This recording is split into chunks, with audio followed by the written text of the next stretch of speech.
Bienvenue dans le monde étrange et fascinant de la nature, où les particules subatomiques, si chères à la physique quantique, ont pris le pouvoir.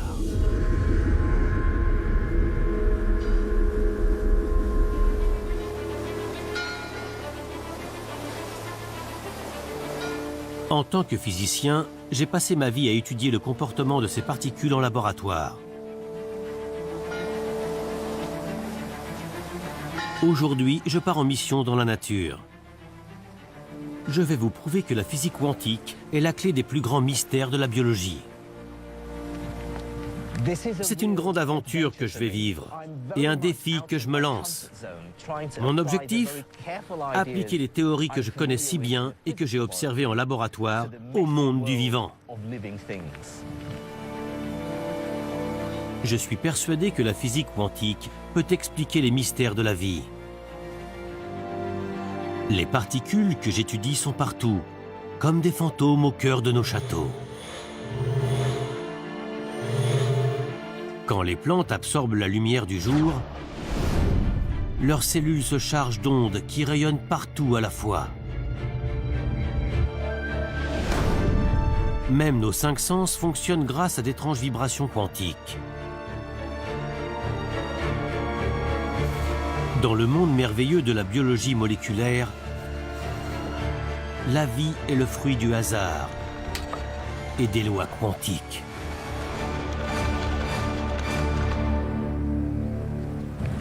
C'est du moins ce dont je veux vous convaincre. Je vais vous montrer que la mécanique quantique est omniprésente dans nos fonctionnements vitaux. Il se pourrait même qu'elle soit l'origine de la vie.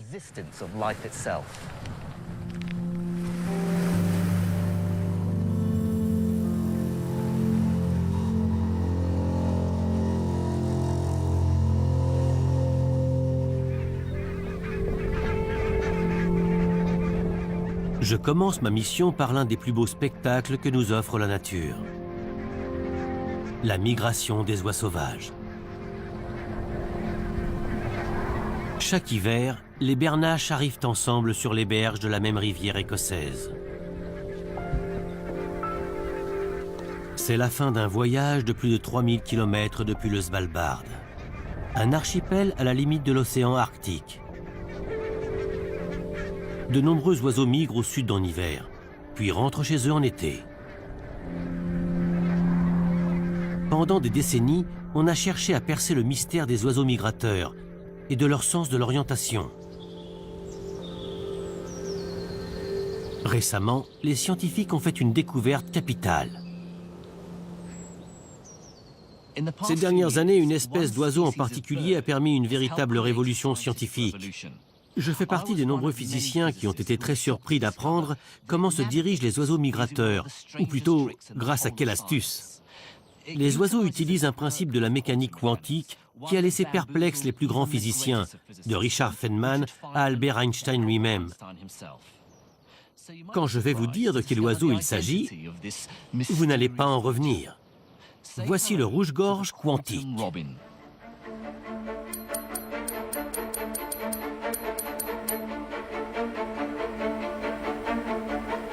Voici un rouge-gorge. Chaque année, il migre du nord de l'Europe au sud de l'Espagne et inversement.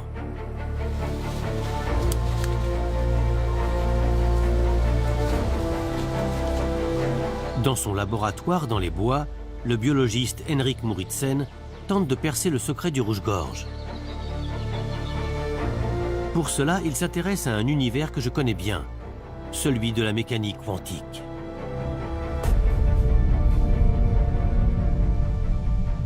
La mécanique quantique étudie le comportement parfois étrange des particules subatomiques.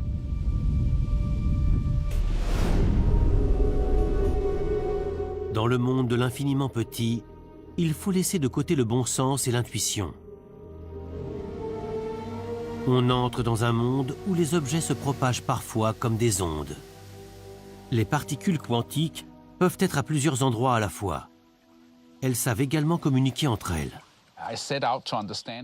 Je voulais comprendre comment les oiseaux trouvaient leur chemin. Finalement, Après avoir accumulé de nombreuses données, il n'y avait qu'une seule explication possible à ce que j'avais observé. Henrik étudie la théorie la plus répandue. Les rouges-gorges s'orienteraient par rapport au champ magnétique terrestre.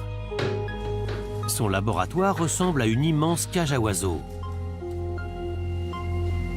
Ces cônes en plastique couverts de papier sensible au contact permettent la prise de mesures.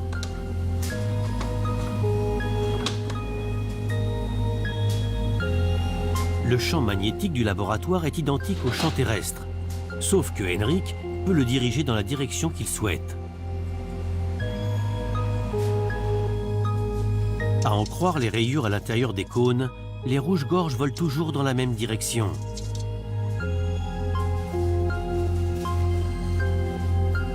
Mais comment est-ce possible? Le champ magnétique terrestre est bien trop faible pour être détecté par un être vivant.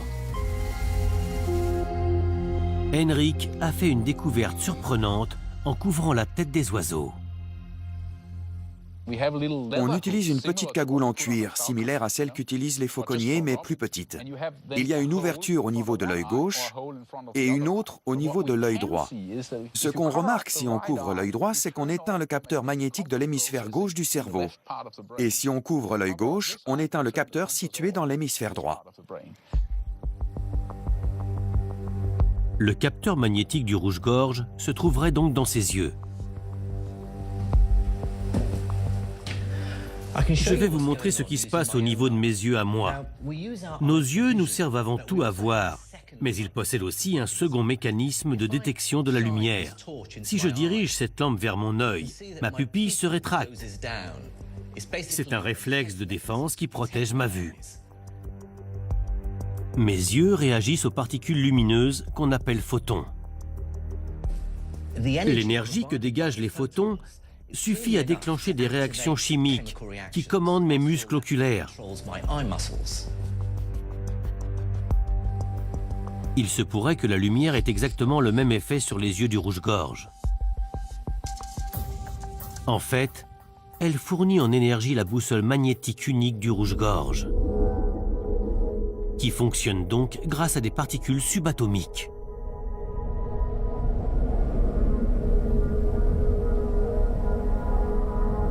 Il n'y a que la physique quantique qui puisse expliquer ce phénomène.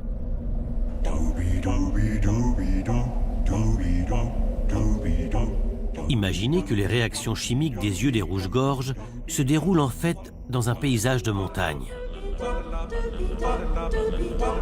Pour provoquer la réaction chimique, il faut d'abord pousser des molécules jusqu'au sommet d'une montagne. Grâce aux expériences de Henrik, on sait à présent que c'est la lumière qui fait le gros du travail. Lorsqu'elles atteignent le sommet, les molécules deviennent extrêmement sensibles à la moindre variation.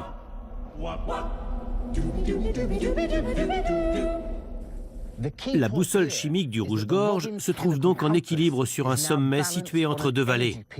Si la boussole penche d'un côté, certaines réactions chimiques se produisent, et vice-versa.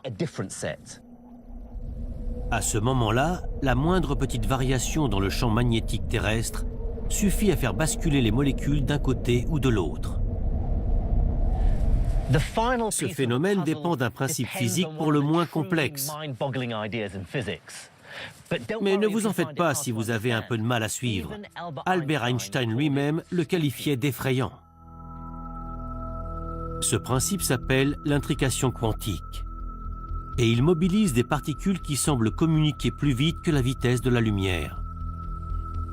En 1935, Einstein a publié un célèbre article dans lequel il jugeait ce principe impossible. Mais il avait tort. Des expériences récentes ont prouvé que les particules subatomiques étaient réellement intriquées. En d'autres mots, elles peuvent influer les unes sur les autres dans l'espace. C'est exactement ce qui se produit dans l'œil du rouge-gorge. Lorsqu'un photon atteint l'œil du rouge-gorge, il se forme ce que l'on appelle une paire d'électrons intriqués. Je vous explique comment ça marche. Chaque électron peut avoir deux états. Pour simplifier, je les appelle rouge et vert. C'est là que ça se complique. Tant que je n'ai pas effectué de mesure, l'électron n'est ni l'un ni l'autre, mais les deux à la fois. Imaginez les électrons comme des disques en rotation. Ils sont à la fois rouges et verts. Mais si j'envoie une fléchette, je peux obliger le premier électron à être rouge ou vert. Je m'en remets au hasard. Je ne sais pas quelle couleur j'obtiendrai tant que je n'ai pas lancé ma fléchette. Je sais que mon premier électron est rouge. Maintenant, imaginons que je vise le deuxième électron. A priori, je me dis qu'il y a une chance sur deux pour qu'il soit rouge ou vert. C'est comme ça que fonctionne le monde de tous les jours. Mais en fait, pas du tout. Selon le principe d'intrication quantique, les électrons sont mystérieusement liés entre eux. Par exemple, si le premier est rouge, le deuxième le sera aussi à tous les coups. Ce n'est plus du hasard. C'est comme si le premier électron disait quoi faire au deuxième. C'est ce qu'Einstein trouvait si effrayant. Les électrons savent qu'ils doivent être de la même couleur, et ce, quelle que soit la distance à laquelle ils se trouvent. Mais le plus incroyable, c'est que les deux électrons ne sont pas toujours de la même couleur. Ils peuvent être intriqués autrement. Par exemple, si le premier est rouge, le deuxième sera forcément vert.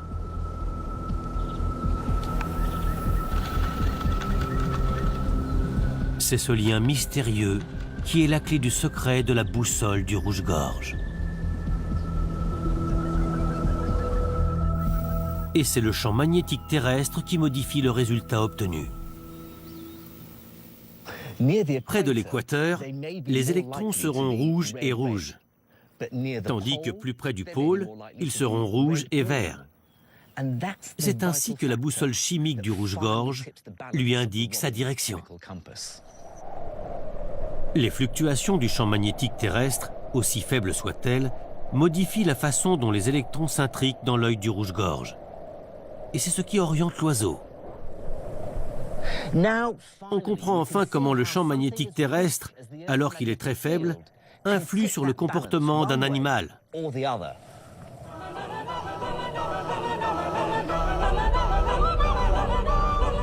Il est à l'origine des réactions chimiques qui permet au rouge-gorge de pouvoir s'orienter. C'est donc un phénomène de mécanique quantique qui est à l'origine de la migration des oiseaux. Et ça, c'est une première en biologie. Et les biologistes n'ont pas fini d'être surpris par la physique. Le rouge-gorge s'oriente grâce au phénomène d'intrication. Effrayant.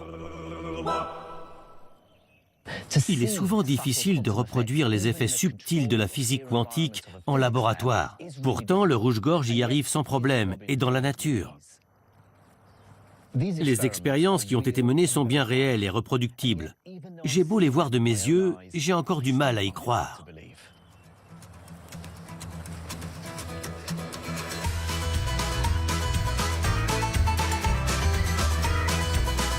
L'observation de la migration des oiseaux a donné naissance à une nouvelle science, la biologie quantique. Tout un monde à découvrir. Grâce aux pionniers de la discipline, on sait que les phénomènes quantiques ne touchent pas seulement les oiseaux. Nous sommes tous concernés. Les recherches les plus récentes suggèrent que nous faisons tous de la physique quantique sans le savoir, et en particulier à chacune de nos inspirations.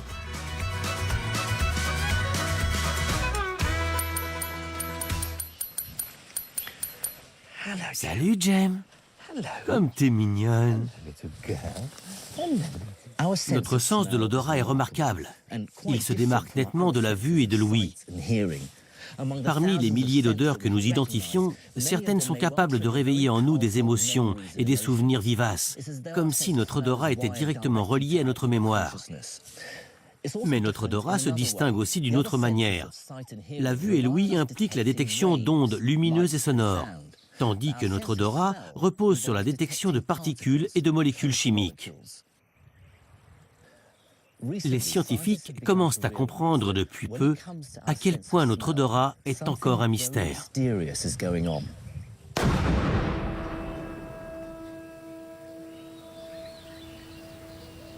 Pendant des décennies, les biologistes ont cru savoir comment notre nez parvenait à détecter différentes molécules. Mais des physiciens comme Jenny Brooks sont d'avis que les choses sont plus compliquées qu'il n'y paraît. Et la physique quantique n'y est pas pour rien. Quand on parle de l'odorat et de la science de l'olfaction, on s'imagine qu'on sait déjà comment ça marche. Et il est vrai qu'on en sait beaucoup. On sait ce qui compose une odeur, on connaît la partie du corps qui permet de sentir, mais on est bien loin d'avoir fait le tour de la question. Pour en savoir plus, je vais réaliser une petite expérience olfactive. Pour cela, je vais avoir besoin de l'odorat de Jem. Chaque individu dégage un véritable cocktail de molécules. Jem peut repérer 1 gramme de ce cocktail dans une ville entière.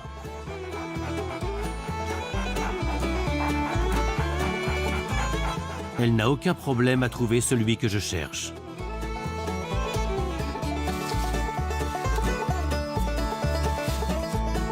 Voici Colin. Colin est jardinier. Il a l'habitude des parfums des fleurs. Colin, je vais tester vos capacités olfactives. Super. Je vais vous faire sentir des produits. À vous de me dire ce qu'ils vous évoquent. OK. Je commence par un facile. On dirait du dentifrice à la menthe. Exactement, c'est du menthol. Du menthol, d'accord. De l'essence de menthe. Voilà le suivant. Vous devriez vite trouver. J'ai l'impression de faire un gâteau avec ma fille. C'est du sucre glace? De la vanille. Oui, c'est ça.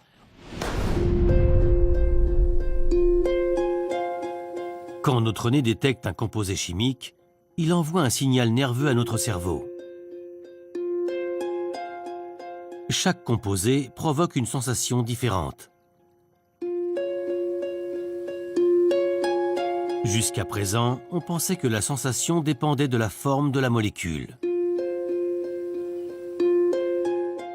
À en croire une théorie qui date des années 1950, chaque molécule olfactive a une forme propre qui correspond à un récepteur de même forme placé dans notre nez.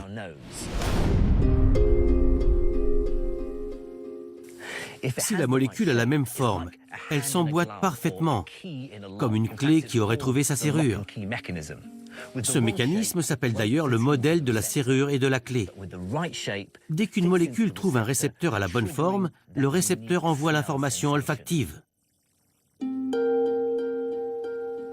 Chaque récepteur est relié à une zone distincte de notre cerveau. Ainsi, une molécule de menthol se fixe à un récepteur bien précis, qui envoie la sensation mentholée. Mais le modèle de la serrure et de la clé se heurte à des incohérences. Et avec ma prochaine expérience, vous allez comprendre pourquoi. Voyons voir. Et cette odeur-là, elle est assez forte. Oui. Qu'est-ce que ça vous rappelle? Un souvenir en particulier? Je pense à des biscuits de Noël. À la pâte d'amande. Oui, c'est exactement ça. Aux amandes. Oui, tout à fait.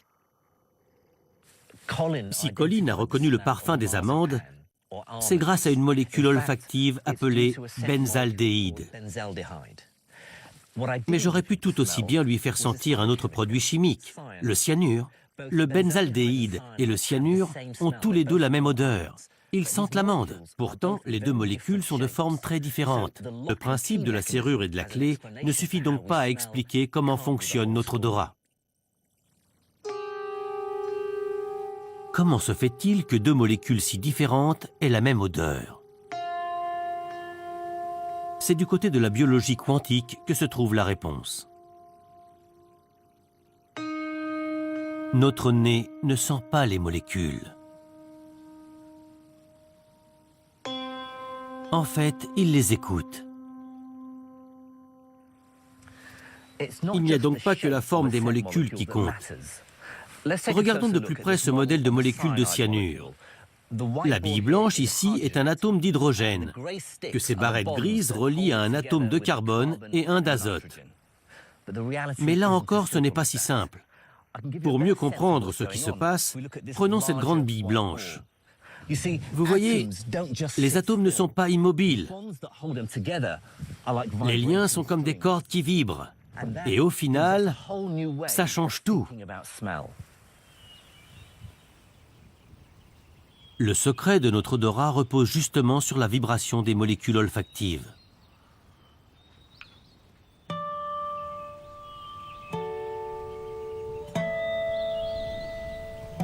C'est comme si elles jouaient de la musique pour notre nez. Imaginez que le récepteur placé dans mon nez est comme une guitare.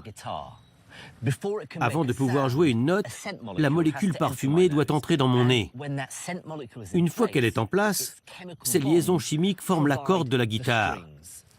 Il ne reste plus qu'à jouer. Les molécules des récepteurs contiennent des particules quantiques, des électrons. En sautant d'un atome à l'autre, les électrons font vibrer les liaisons des molécules olfactives, comme ma main quand je pince les cordes de ma guitare.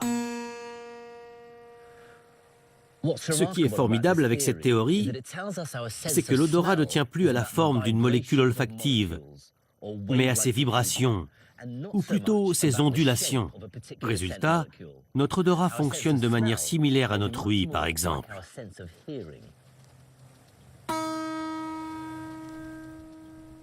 Une molécule donnée, par exemple d'herbe coupée, vibre à une fréquence précise.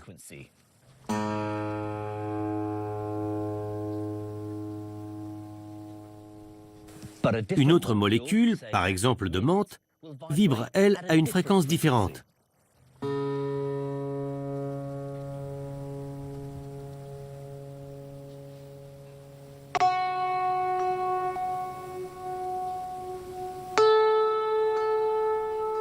Et c'est pour ça que le cyanure sent l'amande. Les deux molécules ont beau avoir des formes différentes, leur liaison chimique vibre à la même fréquence. Avec ces vibrations quantiques, la molécule odorante ressemble beaucoup à une particule sonore. En fait, le processus d'olfaction est similaire au principe d'acoustique. Notre sens de l'odorat est bien plus proche qu'il n'y paraît de l'ouïe et même de la vue. Mais notre nez a-t-il vraiment des oreilles? Pour tester cette théorie étrange, voici une expérience qui l'est tout autant. Voilà comment ça marche. Je pars d'une molécule fruitée, comme la fleur d'oranger. Si la théorie est juste, je devrais pouvoir changer son parfum en modifiant ses vibrations. La molécule contient plusieurs atomes d'hydrogène reliés à des atomes de carbone. Mais que se passerait-il si je remplaçais tous ces atomes par un autre type d'hydrogène, qu'on appelle deutérium? La forme de la molécule restera la même. Par contre, elle vibrera différemment. Je vous explique pourquoi. Le deutérium est 2 fois plus lourd que l'hydrogène classique. Par conséquent, il vibre plus lentement. Puisque des vibrations différentes produisent des odeurs différentes. En créant une nouvelle version de cette molécule et en remplaçant l'hydrogène par du deutérium, on devrait obtenir un parfum différent. Les biologistes quantiques ont trouvé une méthode bien particulière pour mener cette expérience. Ils se fient aux compétences d'une experte en parfums fruités, la drosophile. On apprend d'abord à la drosophile à éviter la version modifiée de la molécule odorante. Je me demande comment ils font pour dresser une mouche. Mais on dirait bien que c'est faisable. En laboratoire, les mouches circulent dans une sorte de labyrinthe. Là, on leur propose un choix. Soit elles tournent à droite vers la bonne odeur de fruits, soit à gauche vers la molécule modifiée.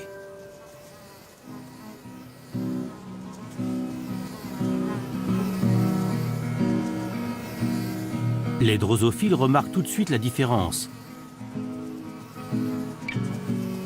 et choisissent toute la molécule de fleur d'oranger.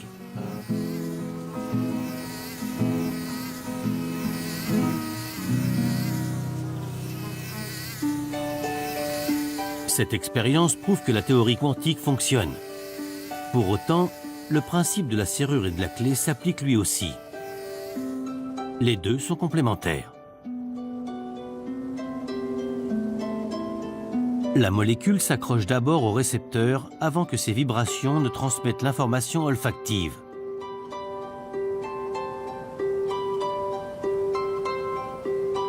Aussi incroyable que cela paraisse, les mouches, les humains et les chiens perçoivent les odeurs à leur petite musique quantique. Notre sens de l'odorat est absolument fascinant et bien plus mystérieux qu'il n'y paraît. Quand je pense qu'à chaque fois que je sens un parfum et qu'il m'évoque des souvenirs, des émotions, tout cela, je le dois à la mécanique quantique. C'est vraiment remarquable.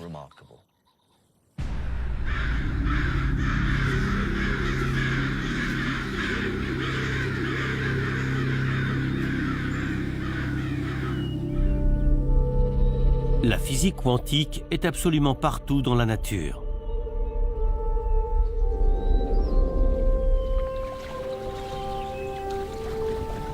Elle est au cœur de chaque cellule vivante présente sur Terre.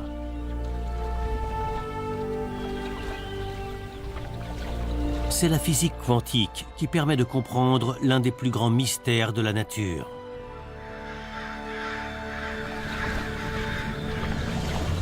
Le miracle de la métamorphose.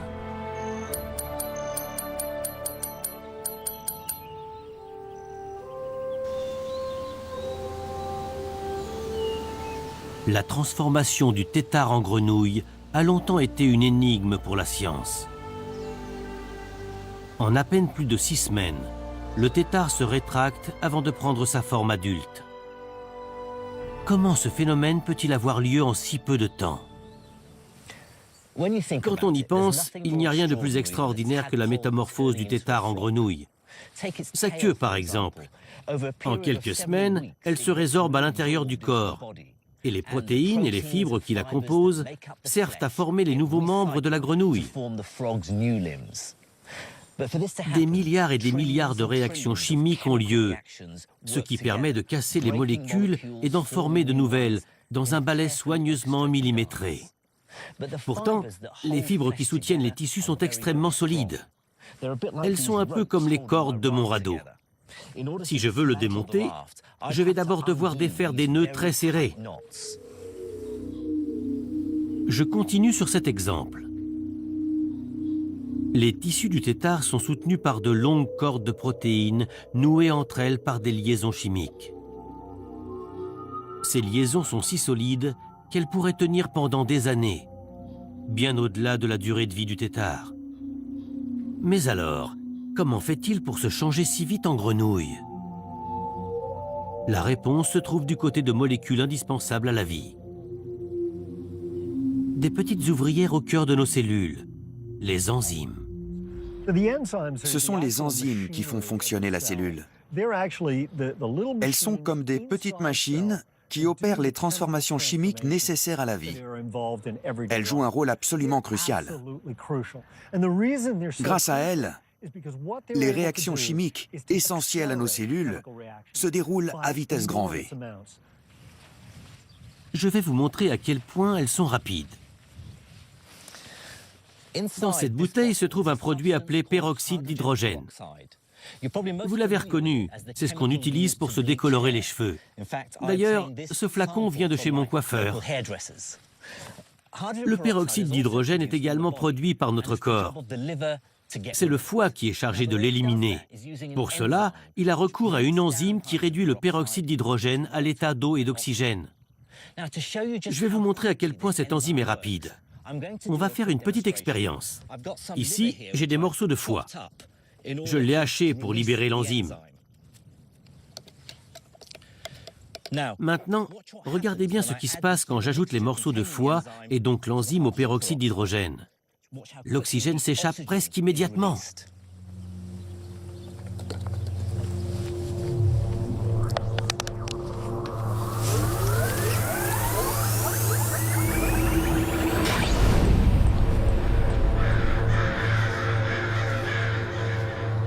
Avec à peine 100 grammes de foie, ma fusée a bondi de 6 mètres. Les enzymes du foie sont extrêmement réactives quand il s'agit de détruire le peroxyde d'hydrogène. Grâce aux enzymes, le processus se déroule près d'1 million de fois plus vite. Dans la métamorphose, ce sont des enzymes qui déstructurent la queue du tétard. Elles sont chargées de détruire une protéine extrêmement résistante appelée collagène. Le collagène est l'une des protéines les plus importantes du monde biologique. C'est lui qui donne de la résilience et de l'élasticité aux tendons, au cartilage et bien sûr à la peau. Dans la queue du tétard, le collagène constitue l'échafaudage qui soutient les tissus. Pour que le tétard puisse se changer en grenouille, il a besoin d'une enzyme appelée collagénase, qui est capable de débiter le collagène en petits morceaux, ce qui a pour effet de faire s'effondrer l'échafaudage de sa queue. Mais comment font les enzymes pour briser des liaisons chimiques avec autant de rapidité? Encore une fois, c'est la biologie quantique qui a la réponse. Imaginez plutôt que les différentes parties de ce nœud sont en fait des particules subatomiques, des électrons et des protons qui composent la molécule. Pour défaire ce nœud, les enzymes vont devoir déplacer les protons. Mais vous le voyez, c'est une tâche qui demande des efforts et du temps. Il y a énormément de nœuds. Pour parler des efforts que les protons doivent fournir, les physiciens disent qu'ils doivent franchir une barrière énergétique.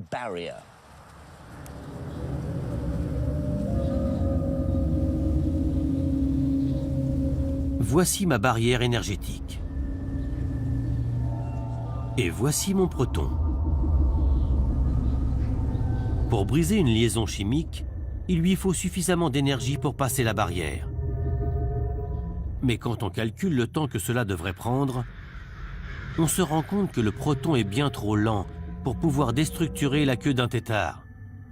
C'est pour cela que les protons se changent en fantômes.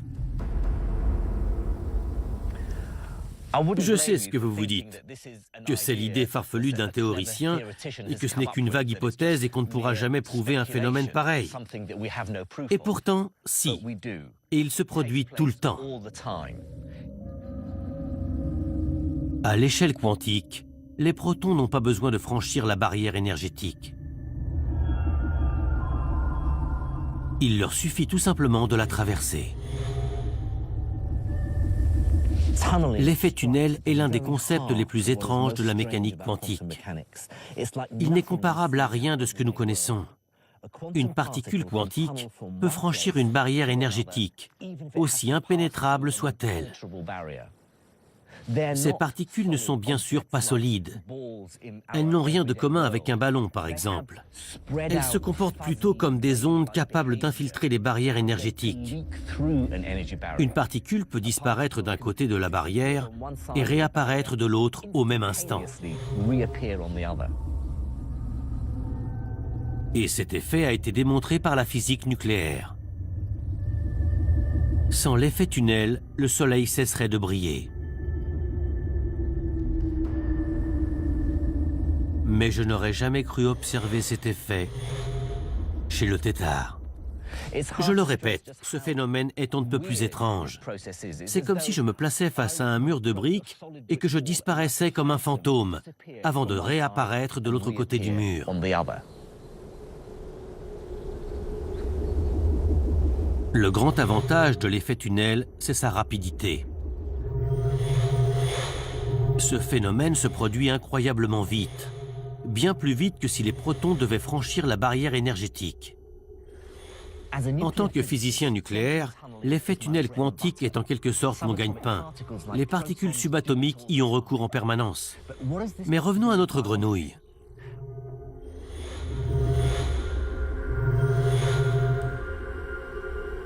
Sans les protons fantômes, la métamorphose du tétard en grenouille serait impossible. Les liaisons chimiques sont comme des nœuds. L'effet tunnel les dénoue en un temps record. Regardons ces nœuds de plus près. Ils ont l'air identiques, mais il y a une légère différence entre eux. Sur ce nœud, les deux extrémités de la corde se trouvent du même côté, tandis que sur celui-ci, elles se trouvent de part et d'autre. Ce qui semble être un détail a en fait toute son importance. Ce nœud-là est très difficile à défaire, tandis que celui-ci se dénoue facilement. L'effet tunnel transforme les nœuds serrés en nœuds faciles à défaire. Ainsi, toute la structure de collagène de la queue du tétard se disloque facilement.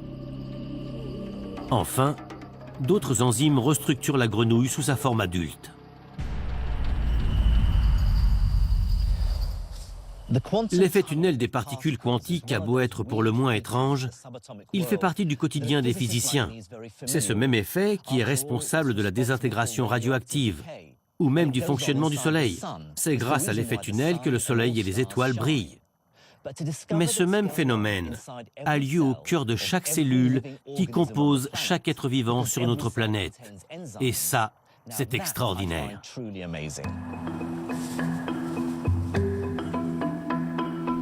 La biologie quantique s'applique à tous les êtres vivants.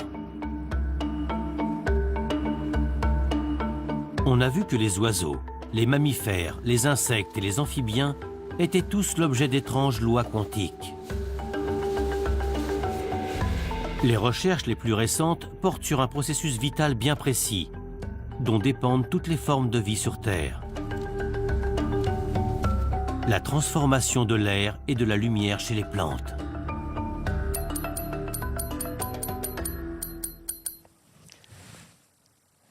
Ce beau spécimen s'appelle l'Aryx decidua, ou mélèze d'Europe. Il mesure une trentaine de mètres de haut. En ce moment même, tout près de la planète Vénus, un photon file à toute vitesse vers notre arbre. Le photon achèvera bientôt son long voyage en provenance du Soleil.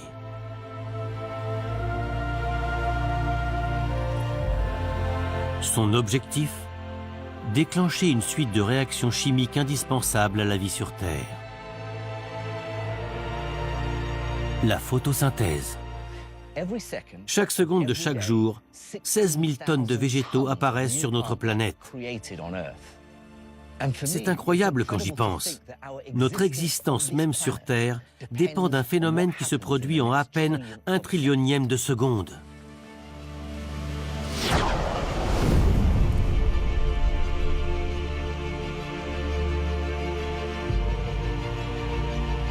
La première étape de la photosynthèse consiste à absorber l'énergie du Soleil.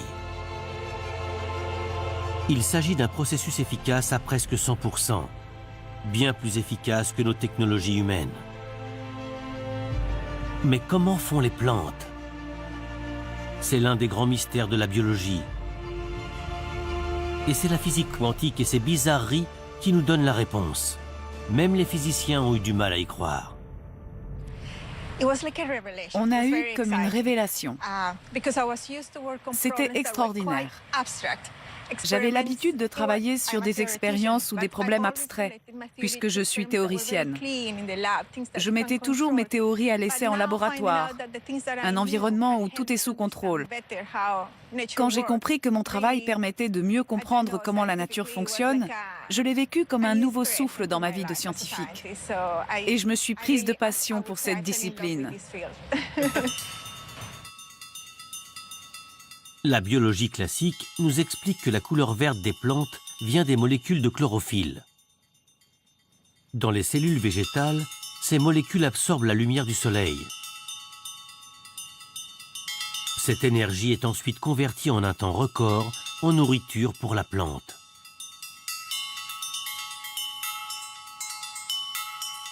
Tout ce processus dure à peine 1/1000 de millionième de seconde. Quand le photon atteint la cellule, il supprime un électron de la molécule de chlorophylle, créant ainsi une petite particule d'énergie appelée exciton. L'exciton circule alors parmi les molécules de chlorophylle jusqu'à atteindre ce qu'on appelle le centre réactionnel. Là, l'énergie qu'il contient alimente les processus chimiques qui engendrent les biomolécules essentielles à la vie. Mais comment l'exciton fait-il pour trouver son chemin jusqu'au centre réactionnel?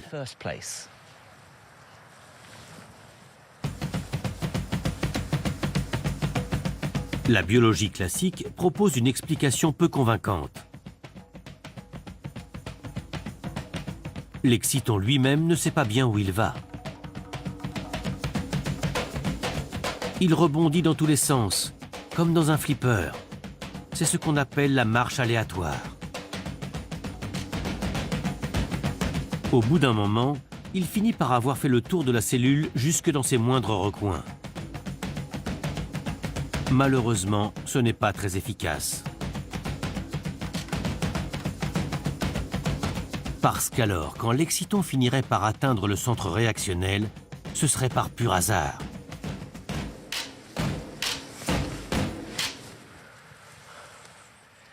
Si l'exciton errait sans but d'une molécule de chlorophylle à l'autre, il mettrait beaucoup trop de temps à atteindre le centre réactionnel. Il finirait par perdre toute son énergie. Or, ce n'est pas le cas. Il doit y avoir une explication plus satisfaisante. Des expériences récentes ont permis d'obtenir de précieux indices sur le sujet. Les chimistes ont projeté des lasers vers des cellules végétales afin de reproduire la lumière du soleil. Et l'exciton est loin de se promener de molécule en molécule. Le hasard n'a rien à voir là-dedans. La théorie de la marche aléatoire n'expliquait pas ce qu'on observait en laboratoire. Le mystère restait entier. On n'avait toujours pas d'hypothèse concluante. En réalité, les plantes obéissent à la règle la plus célèbre de la mécanique quantique. Le principe d'incertitude. En bref, l'exciton ne se trouve jamais à un seul endroit en particulier. Quand il traverse la cellule, l'exciton se comporte comme une onde quantique.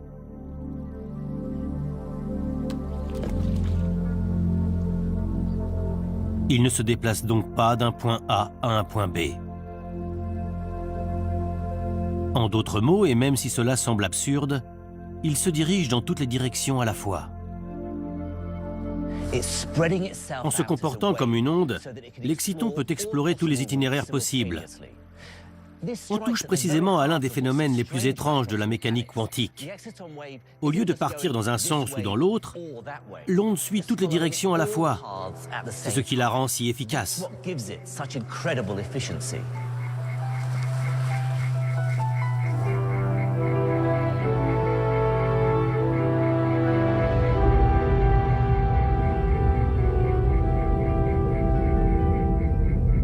Ce qui est formidable, c'est qu'en essayant simultanément toutes les trajectoires possibles jusqu'au centre réactionnel, l'exciton parvient à livrer l'énergie qu'il contient le plus vite possible. Pour les physiciens comme moi, cette découverte est absolument incroyable. Les cellules vivantes sont pleines de molécules et d'atomes qui circulent entre eux. Dans toute cette agitation, les excitons, eux, transportent leur énergie sous la forme d'ondes quantiques. Et c'est grâce à eux que la vie sur Terre est possible.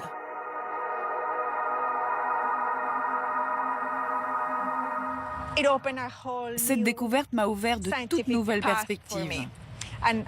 J'aime le fait que pour comprendre pleinement la nature et le fonctionnement des plantes, les scientifiques de toutes disciplines, biologistes ou chimistes, interagissent les uns avec les autres. Et c'est quand nous travaillons ensemble que nous levons le voile sur les mystères de la nature. À mes yeux, c'est ce qu'il y a de plus passionnant. La recherche scientifique est formelle. C'est bien la mécanique quantique qui façonne le monde du vivant.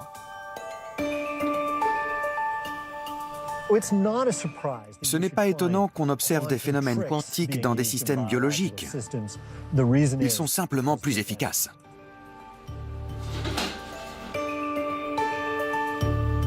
L'intrication quantique s'observe d'habitude en laboratoire, dans des conditions parfaitement contrôlées.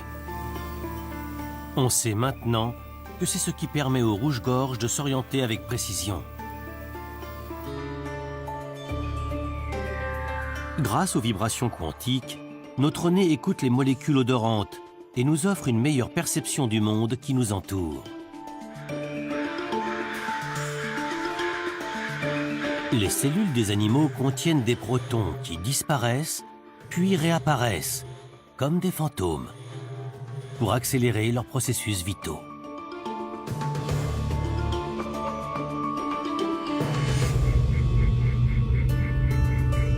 Avec la photosynthèse, nous plongeons au cœur des cellules végétales, où des ondes quantiques transforment l'énergie solaire en un instant.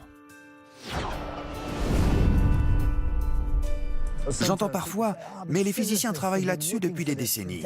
Oui, mais la biologie, elle, y travaille depuis des millions d'années. La mécanique quantique remonte aux origines de la vie.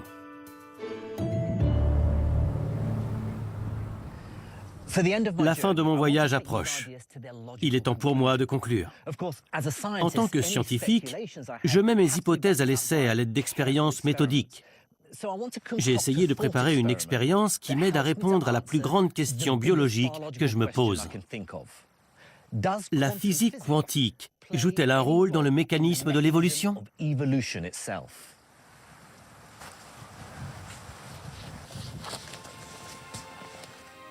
En 1859, Charles Darwin a changé notre vision du monde avec sa théorie de l'évolution et de la sélection naturelle. Il a notamment étudié les différences entre les humains et les grands singes. 150 ans plus tard, la théorie de Darwin est plus que jamais d'actualité et elle s'applique à toutes les espèces vivantes. Mais j'aimerais en savoir plus sur les interprétations les plus récentes de sa théorie.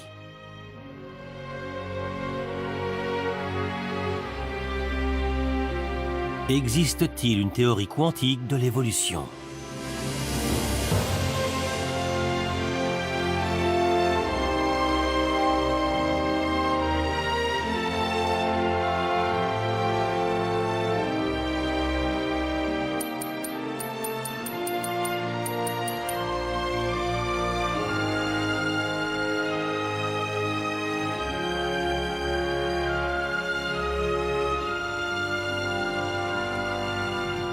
La biologie quantique peut-elle m'expliquer pourquoi les escargots ont des coquilles ? Les escargots qui vivent dans mon jardin ont des coquilles plutôt monotones. Mais regardez un peu cet escargot. Les motifs sur sa coquille reproduisent les rainures de la tige sur laquelle il se trouve. C'est un escargot des bois, ou Cepaea nemoralis. Les motifs sur sa coquille ne doivent rien au hasard. Venez voir. C'est ici que finissent les escargots qui n'ont pas su se fondre dans le paysage. Cette pierre s'appelle une enclume. La grive musicienne se nourrit principalement d'escargots qu'elle attrape dans son bec avant de casser leurs coquilles sur l'enclume. Je ne vois pas beaucoup de coquilles d'escargots des bois. Les couleurs de leurs coquilles leur offrent le camouflage idéal contre la grive musicienne.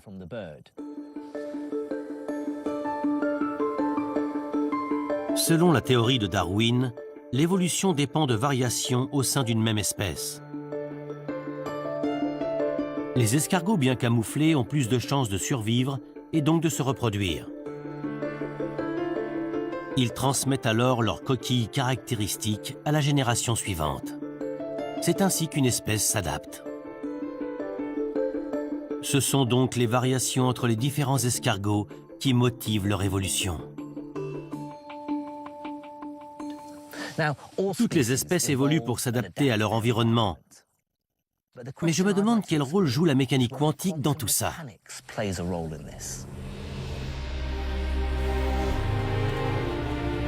Il n'y a qu'un moyen de le découvrir, en faisant une expérience. Après toutes ces aventures dans l'univers de la biologie quantique, je suis de retour chez moi, à l'université de Surrey. Dans mon laboratoire, je décide d'étudier la molécule star de la science.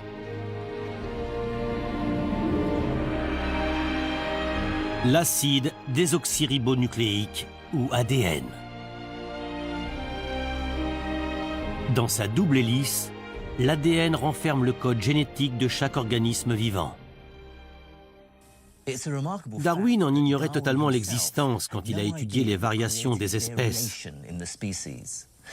L'ADN n'a été découvert qu'en 1953 par deux scientifiques, Francis Crick et James Watson. Quand on pense ADN, on voit immédiatement sa fameuse structure en double hélice. Ce n'est pourtant pas le plus important.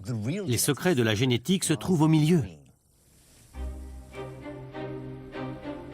Les 4 molécules colorées s'appellent des bases. Les couleurs sur le côté, par exemple bleu, rouge, bleu, constituent un gène qu'un parent transmet à son enfant. On pourrait comparer un gène à un puzzle où tout s'emboîte, comme ça. Chaque brin de la double hélice forme une suite colorée. On obtient toujours les mêmes combinaisons de couleurs. Une base bleue se fixe à une base jaune et une base verte à une base rouge. Il n'y a que ces couleurs qui s'emboîtent ensemble. Crick et Watson ont découvert comment l'ADN transmettait son code génétique à une nouvelle cellule. Lorsque des cellules se reproduisent, les 2 brins d'ADN se séparent avant d'être dupliqués. Là encore, la base rouge se fixe à la base verte et la jaune à la bleue. Peu à peu, la cellule forme 2 nouveaux brins. 2 copies parfaites d'un même code génétique. À ce niveau-là, les variations n'apparaissent pas encore. L'ADN dupliqué est identique à l'original. Pourtant, lorsque l'ADN se duplique, il se produit parfois un phénomène essentiel. Il arrive que la copie comporte des erreurs, que l'on appelle mutations. Regardez ces 2 bases de plus près. Elles sont reliées entre elles par des particules subatomiques, des protons. Ce sont eux qui lient les brins d'ADN entre eux. Ces protons changent parfois de côté. Si les brins d'ADN se divisent alors que les protons se sont déplacés, ils se retrouvent au mauvais endroit. Du coup, la base rouge ne peut plus se fixer à une base verte. Elle n'a pas d'autre choix que de se lier à une base jaune. Par conséquent, la copie n'est plus identique à l'original. J'ai ici une base jaune au lieu d'avoir une verte. On vient d'introduire une mutation génétique. Les protons ont modifié l'ADN de l'escargot et introduit un nouveau gène. Mais comment font les protons pour se déplacer? C'est encore une bizarrerie de la biologie quantique. Pour qu'une mutation ait lieu, les protons doivent franchir une barrière énergétique. Vous vous souvenez de ce qu'on a dit sur les enzymes? Eh bien, c'est exactement la même chose. Grâce à l'effet tunnel, les protons n'ont plus à se soucier de la barrière énergétique. Mais en a-t-on la preuve formelle?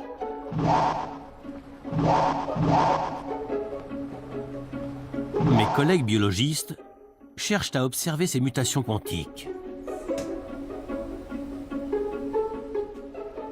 Jusqu'à peu, les biologistes ignoraient tout de la physique quantique. Quand on leur expliquait qu'une particule pouvait être à deux endroits à la fois, ils étaient pour le moins sceptiques.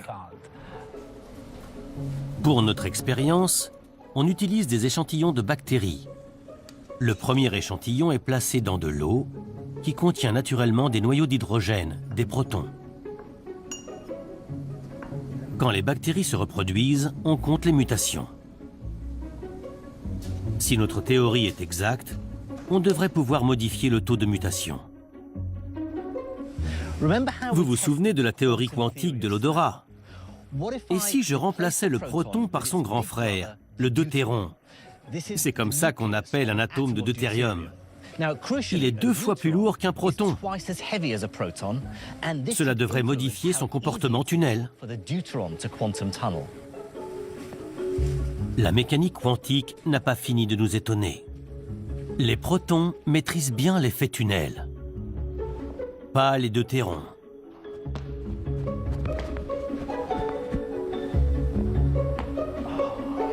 Ils sont plus lourds et leur onde est moins stable. Le deuxième échantillon de bactéries est placé dans de l'eau lourde, riche en deutérons. Si notre théorie est exacte, on devrait observer beaucoup moins de mutations. Pour l'instant, les résultats sont très encourageants. Nos expériences préliminaires montrent une baisse du nombre de mutations lorsque les bactéries se reproduisent dans une eau riche en deutérons. J'ai l'intuition qu'on est sur la bonne piste, mais il faudra attendre un peu avant d'en être absolument sûr. Nous verrons bien ce que la science nous réserve. Même si la théorie est juste, les mutations de ce type restent rares. Les expérimentations sont prometteuses. On espère bientôt lever le voile sur ce processus essentiel à la vie. La mécanique quantique nous permettra peut-être de mieux comprendre l'évolution. Et ça, c'est incroyable. En fait, l'histoire de la biologie quantique commence tout juste de s'écrire. Ce que la grenouille, le rouge-gorge, la drosophile et l'arbre nous ont montré, c'est que les effets quantiques sont partout dans la nature. C'est ce que je retiens de cette aventure. Et puis, qui sait quelles découvertes les scientifiques feront demain?